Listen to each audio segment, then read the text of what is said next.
Hello guys, my name is Mudahar and welcome to another episode of Haunted Gaming. Today we're going to be talking about Ben and Majora Mask Creepypasta. This creepypasta has definitely gained a lot of attention ever since it was posted on 4chan, and videos of the incident were uploaded onto YouTube by the user and the original creator, Jadu Sable. Later on it was confirmed to be a hoax, and a very creepy one, nonetheless. Moving on to the creepypasta itself, I'll just summarize, what went on, and I'll give you some analysis of it afterwards. The creepypasta started out with who I presume is Jad Usable moving into his dorm at college during sophomore year, where a friend of his gave him a Nintendo 64. Soon after receiving the Nintendo 64, he had went out to purchase some N64 games, and eventually came to a garage sale with an odd old man who had sold Jad Usable a copy of Majora's Mask without any labels, except the word Majora written in black marker. The old man handed over the cartridge saying, "Goodbye, Ben." When Jadju Sable returned home, he immediately started his copy, and when the main menu screen came up, there was one save file called Ben. As Jadju Sable checked the save, he noticed that the person was really far in the game, and then created a new profile called Link, and was ready to play.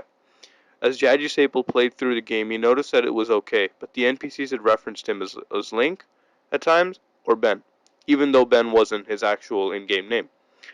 This began to creep him out, but he rationalized that it was just some programming issue in the game, since it was bootleg after all. And so he deleted the save file of Ben and continued playing. But now the NPCs had called him nothing, not even Link or Ben, just some blank space in the game. Later that night, he began to play the game again, and he went to do the fourth day glitch. If you guys don't know what the fourth day glitch is, basically where the player talks to the astronomer and looks through a telescope as the clock basically is about to hit 0, and so it glitches the game and gives you sort of an extra day.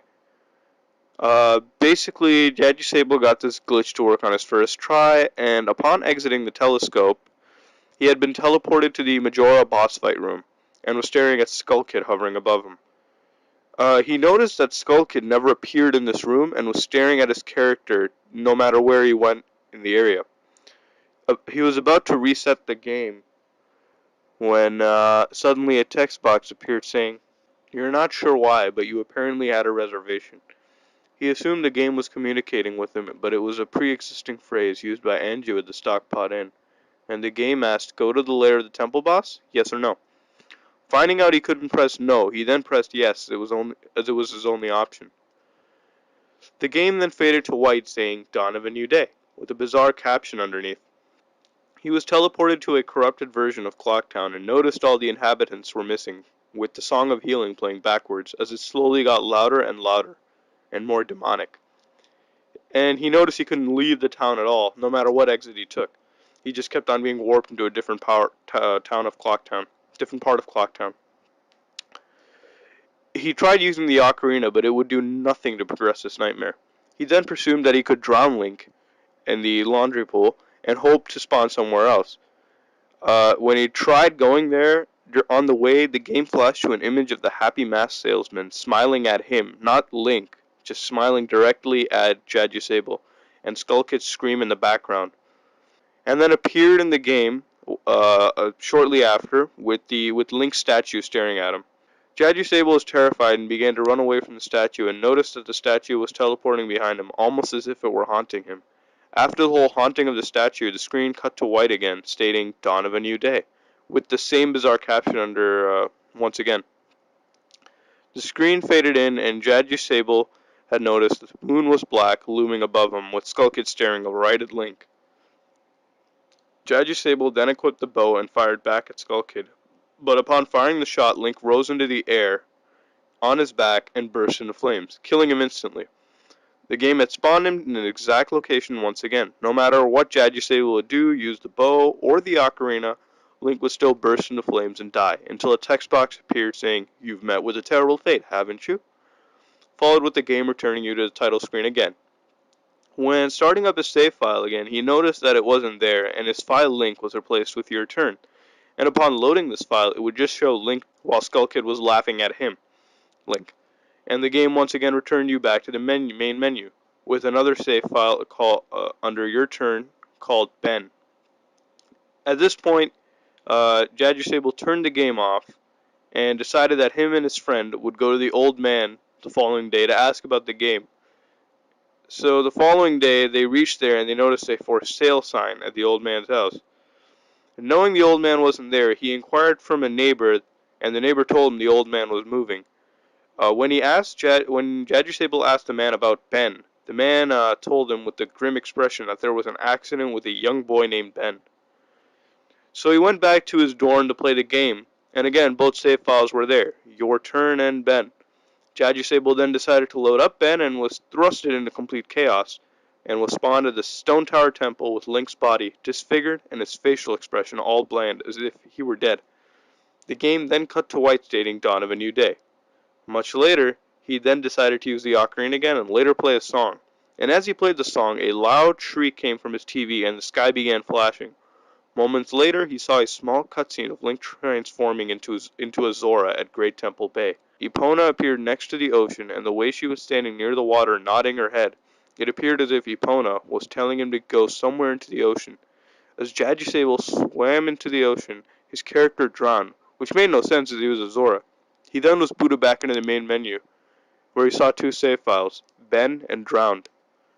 And so he found out that Ben had unfortunately died by a drowning accident. So this is where the story ended, guys, leaving Jadger Sable depressed after playing this game, and Ben still haunting him, not just in the game, but, you know, in real life as well. I mean, Cleverbot and whatnot. There's links in the description. You can see his final notes and whatnot. It's very interesting stuff.